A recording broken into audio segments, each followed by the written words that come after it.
কারোর প্রতি আমার কোনো অভিমান নেই, অভিযোগ রাখার মতো শক্তিও আর নেই। যা ঘটেছে তা ঘটারই ছিল, এই বাস্তবটুকু মেনে নিয়েছি শান্তভাবে। কিছু মানুষ ছিল জীবনের অংশ, কিন্তু গন্তব্য ছিল না। কিছু সম্পর্ক এসেছিল শিক্ষা হয়ে, থাকার প্রতিশ্রুতি হয়ে নয়। আমি কাউকে দোষ দিই না, কারণ প্রত্যেকে নিজের সীমা অনুযায়ী ভালোবাসে, বোঝে এবং থাকে। কারণ সীমার বাইরে কিছু চাইলে কষ্টটাই নিজের ভাগে পড়ে। এখন আর হিসাব রাখি না, কে কী দিল, কে কী নিল, এই অঙ্কে মন আর জড়াতে চায় না। যা ছিল তা স্মৃতি হয়ে থাকুক, যা নেই তার জন্য মন খারাপও নেই। আমি শুধু এখন নিজের ভেতরে শান্তি চাই। এই শান্তিটুকুই প্রয়োজনীয় প্রাপ্তি, এই শান্তিটুকুই আমার বাকি জীবনের পরম পাওয়া, পরম চাওয়া। শুধু একটু মানসিক শান্তি, আর কিচ্ছু চাই না, কিচ্ছু না। তো কেমন আছো সবাই? আশা করি খুব খুব ভালো আছো। আমিও আছি বেশ। একটা নতুন ভিডিওতে তোমাদের সকলকে ওয়েলকাম। তো দেখো, আজ হলো শনিবার। আজকে আর খুব সকাল থেকে স্টার্ট করিনি। ছেলেটা তো স্কুলে চলে গেছে, চলেও আসবে তাড়াতাড়ি, যেহেতু শনিবার। তো ভাবলাম বসে আছি সকালবেলাটায়, মানে একটু টাইম আছে, যেহেতু বসে নেই, কাজ থাকে সব সময়। তো একটু আজকে আবার একটুখানি এগুলো একটু ডিপ ক্লিন করে নিই। তো সমস্তটা নামিয়ে এগুলো একটু বলি না, প্রতিদিনই কম বেশি মুছি, আর অন্তত সপ্তাহে একদিন চেষ্টা করি একদম ডিপ ক্লিনিং করার।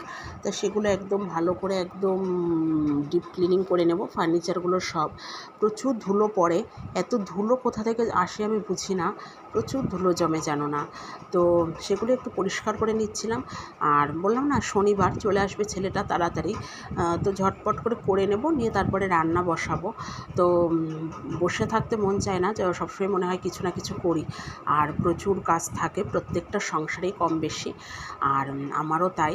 আর তো ওইগুলো ঝটপট করে পরিষ্কার করে নিচ্ছিলাম। তবুও তো আমি বলি সবসময়, প্রত্যেকটা ভিডিওতে তোমরা শোনো যে আমি একদমই পারফেক্ট নই, পরিপাটি নই।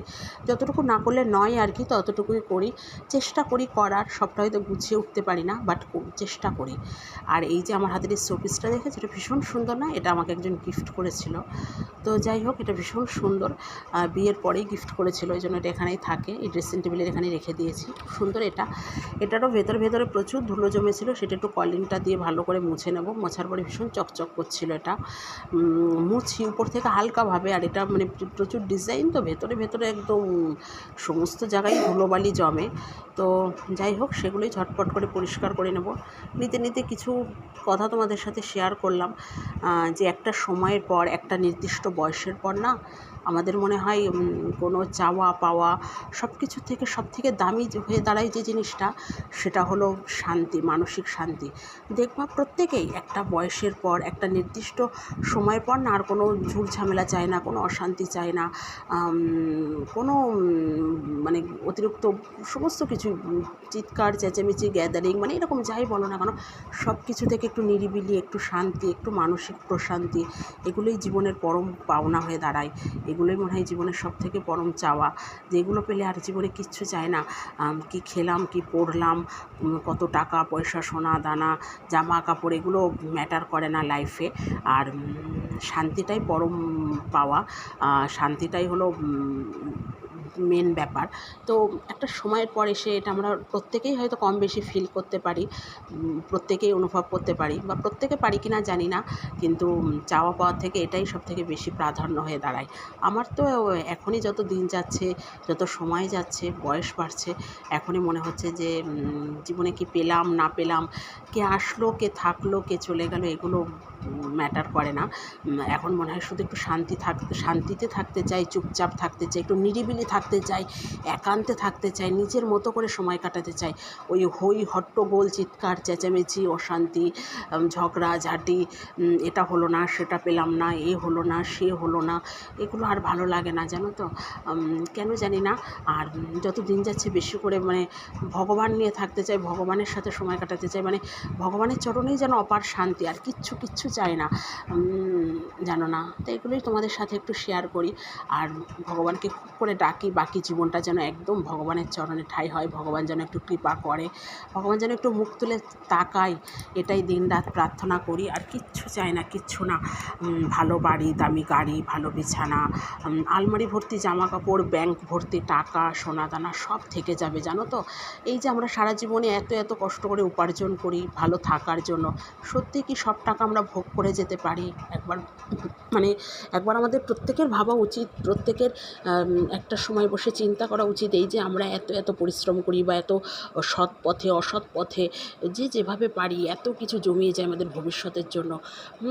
অনেকে আমরা অসৎ পথেও কত উপার্জন করি, এই তো ব্যাংক ভর্তি করে টাকা রেখে দিই। সত্যি কি এগুলো আমাদের কোনো কাজে আসে বা সবটা কি আমরা ভোগ করে যেতে পারি? না, আমরা সবটা ভোগ করে যেতে পারি না। তাহলে কেন এত কষ্ট, এত পরিশ্রম? যেটুকু দরকার সেটুকু করলাম। আমার মনে হয় অতিরিক্ত বেশি কিছুর প্রয়োজন নেই।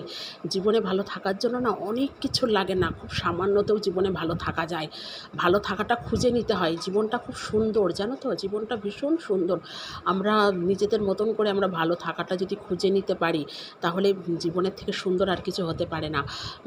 কিন্তু আমরা সেটা পারি না বলেই জীবনটা এত বিরক্ত লাগে, এত অশান্তি লাগে, মনে হয় আর ভালো লাগছে না।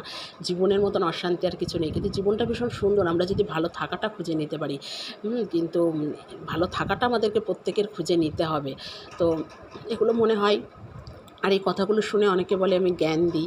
হ্যাঁ, অবশ্যই যার জ্ঞান আছে সে দেবে, যার প্রয়োজন সে নেবে, আর যার প্রয়োজন নেই সে নেবে না। এটাই হলো বড় ব্যাপার। আমরা বড় বড় জ্ঞানী জ্ঞানী মানুষদের জীবনী পড়ি, তাদের বই পড়ি, বড় বড় মনীষীদের জীবনযাপন অনুকরণ করি। আমরা ভাগবত কথা শুনি, ভগবানের কথা শুনি জ্ঞান নেওয়ার জন্যই, জ্ঞান অর্জন করার জন্যই। এটা কিন্তু বুঝতে হবে।